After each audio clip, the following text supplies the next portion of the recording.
thank you for this opportunity. Right now we have a 1% versus 99%, and that is a very uneven playing field. And the facts of life are that now we have to be on guard, advocate for our freedom, because it's not a safe situation. We need a rep who's tough and savvy and who is completely in our court.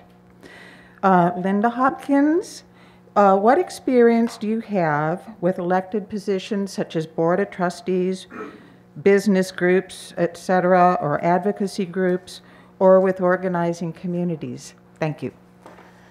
Thank you very much for that question. So for the past 9 years, I've been, I spent actually 5 years as a community journalist. And during that time, I actually covered county government. And so I sat through a tremendous number of planning commission, board of zoning adjustments, and board of supervisors meetings, really seeing what I saw, which was oftentimes a lot of the decisions that were being made behind closed doors, without the input of the community. And so that sort of 1% versus 99% really resonates with me, because I believe deeply that government should be of and by and for the community, and those decisions should be made absolutely out in public, in the public view. So I did spend 5 years covering local government. I have never held elected office before, but I have worked for 9 years also as a policy advocate. With Community Alliance with Family Farmers, I was a member of the leadership circle, and I was advocating specifically for small family farms. Small family farms in Sonoma County are the other 1%. So actually, it was in the Go Local magazine. They had a whole spread about how literally only 1% of the land that is currently in agriculture in Sonoma County is growing food. And so I have actually often fought for, you know, the small farmer and kind of really how do we actually fight back against large-scale agriculture? And in many cases, actually, what's interesting is, you know, I'm a huge supporter of environmental regulation, but sometimes the way that things are implemented and the way that things are written, it says that it's for the environment, and really it actually makes it so impossible for the small farmer to do what's right that it winds up benefiting large-scale agribusiness. And so something that I have really fought for over time is how do we create tiered regulation, where we're actually taking that sort of, you know, 1% and we are charging more for them. We are making the hoops higher for them while sort of creating a tiered system that benefits small businesses and small farmers. So I would say that those are a couple things that I have done. Let's see, what was I had another one off the top of my head. So sorry, the question was elected officials and then also policy or? Organizing communities, that's a great question, yeah, so that was what I was thinking. So I actually also have been a community organizer, both for small farmers, and then I actually worked on a Feed a Trust project that started on the outskirts of Windsor and actually spread into 2,000 acres in the Russian River Valley. And through that process, I kind of organized the community to put pressure on the Board of Supervisors who had conducted their business entirely in private to try and raise awareness about the lack of transparency and the lack of community engagement. And then at some point, I sort of pivoted between just being a community organizer to actually being a problem solver.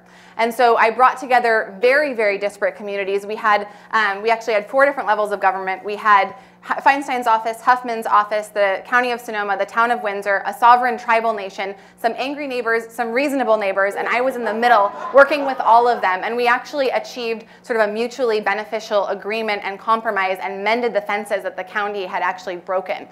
So I was very proud of the work that I did to bring the tribe and the community together and to restore some of that previously acrimonious relationship and put it on solid footing. So thank you. So that's a really good question, and I very much appreciate the opportunity to talk about these things because economic issues in our community are extremely important. And these are things that I have been very proud to work on for you for the last 20 years. Actually, the reason I went into public service is because I wanted to be able to advocate for people who cannot afford to buy themselves a seat at the table of power. And when I was, my first 2 years in the state legislature, I served as the chair of the Human Services Committee.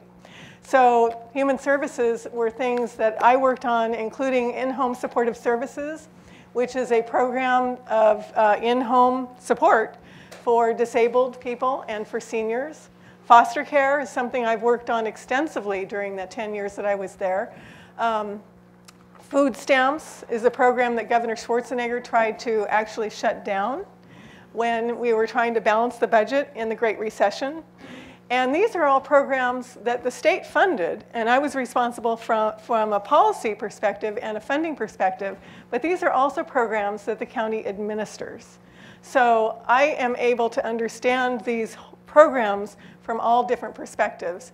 And many of you may have heard me say, or may have read it yourselves, there was a report that came out in the early spring of this year saying that all of the economic gains in Sonoma County for the past 20 years have gone to the wealthiest 1%, while the rest of us have seen our wages remain stagnant or drop while the cost of living soars.